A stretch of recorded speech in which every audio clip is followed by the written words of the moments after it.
Very good morning, students. How are you? I hope all of you will be fine.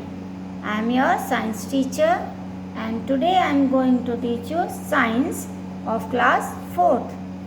Now today we continue chapter 6, which is the clothes and fibers. And today we discuss part 4th of this chapter. So now see in the book. This is your science book, Science of class 4th. Now open chapter number 6. This is the chapter number 6, clothes and fibers. Now today we start from page number 61. See here, page number 61, cloth making. Seeds are removed from cotton balls. बच्चों जो cotton की balls हैं, जो cotton का plant होता है उसमें से जो हम कॉटन की बॉल्स निकालते हैं उसके अंदर सीड भी मिक्स यानी बीज जो होते हैं वो भी मिक्स होते हैं। तो हम कॉटन बॉल में से उनके बीजों को अलग करते हैं यानी कि निकालते हैं। Raw cotton has fibres which are spun into long threads.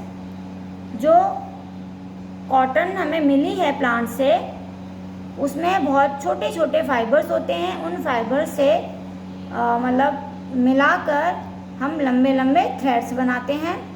And these threads are woven together to make clothes. और फिर उन थ्रेड से हम कपड़े बुनते हैं यानी कि कपड़ा बनाया जाता है। The machine used for weaving is called a loom. जिस मशीन से कपड़ा बनाया जाता है उस मशीन को हम लूम कहते हैं। Then the cloth is dyed and printed with variety of design. उसके बाद बच्चों कपड़े बनाने के बाद उसे डाई किया जाता है। डाई का मतलब है डिफरेंट कलर्स में उसको कलर किया जाता है और इसी के साथ उसमें जो डिज़ाइन हमें बनानी है, जो हमें उस पर प्रिंट करना है, वो प्रिंट और डिज़ाइन बनाई जाती है। देखिए जैसे ये कॉटन बॉल है, पहले हम इसमें से बीज अलग करेंगे, फिर जो हमारी सॉफ्ट कॉटन है उस कॉटन से ये देखिए ये थ्रेड है, धागे, ये धागे बनाए जाते हैं। फिर इन धागों से देखिए ये हमारा कपड़ा बनाया जाता है।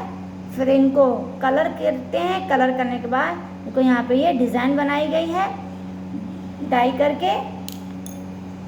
तो इस तरह से कॉटन से क्लोथ्स बनाया जाता है।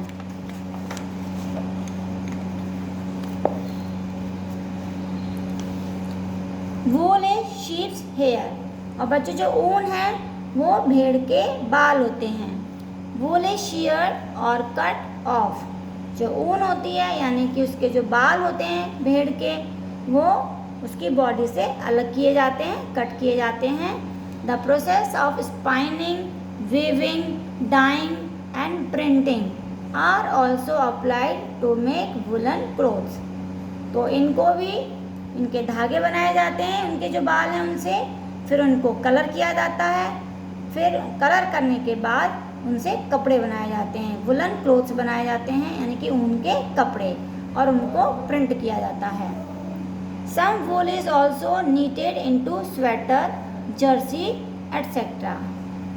कुछ ऊन से स्वेटर, जर्सी, ये सभी चीज़ें हाथ से बनाई जाती हैं।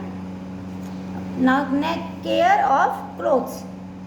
ये तो था बच्चों की कपड़ा यानी कि क्लोथ्स कैसे बनाते हैं। अब हमें उनकी केयर भी करनी चाहिए यानी कि देखभाल भी करनी चाहिए। अब हम क्लोथ्स की केयर कैसे करेंगे। We should take good care of our clothes. हमें अपने कपड़ों की देखभाल करनी चाहिए। This will make them look clean, they will also last long. जब हम उनको साफ रखेंगे, उनकी केयर करेंगे, देखभाल करेंगे, तो वह ज़्यादा टाइम तक चल जाएंगे यानी सही रहेंगे, जल्दी खराब नहीं होंगे। So now first is cloth should be washed well with a good soap और detergent to remove all the sweat, dirt and stains.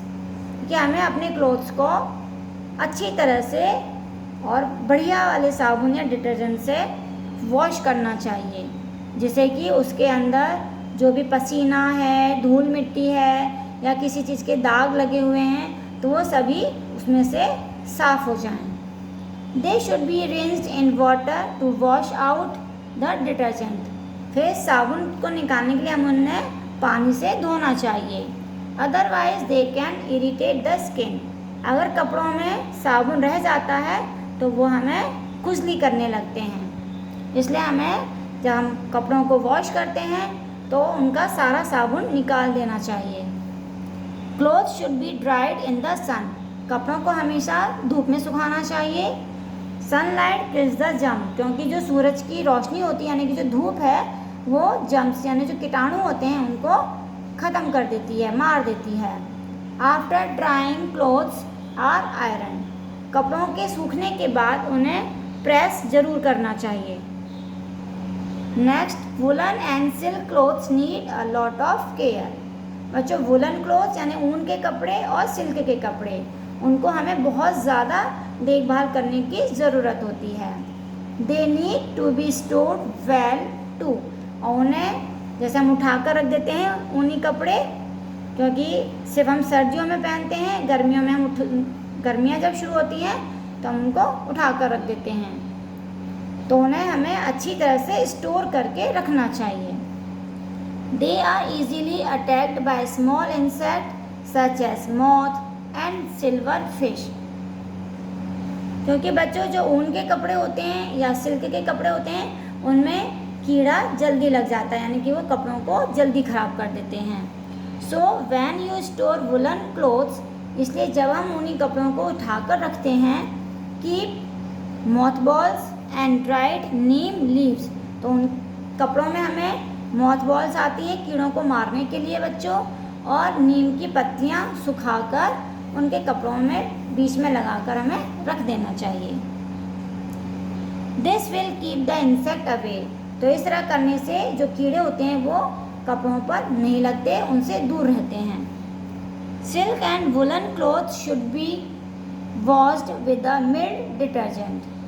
Woollen cloths और सिल्क के जो क्लॉथ्स हैं बच्चों, उन्हें हमें बहुत अच्छे डिटर्जेंट से साफ़ करना चाहिए।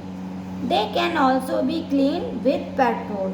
उन्हें हम पेट्रोल से भी क्लीन करते हैं, जिसे हम कहते हैं ना ड्राई क्लीन। तो ड्राई क्लीन का मतलब है बच्चों, पेट्रोल से उनको साफ़ किया जाता है, इसलिए उसे ड्राई क्लीन कहा जाता है। And this is called dry cleaning. Now your chapter is completed. Thank you. Have a nice day.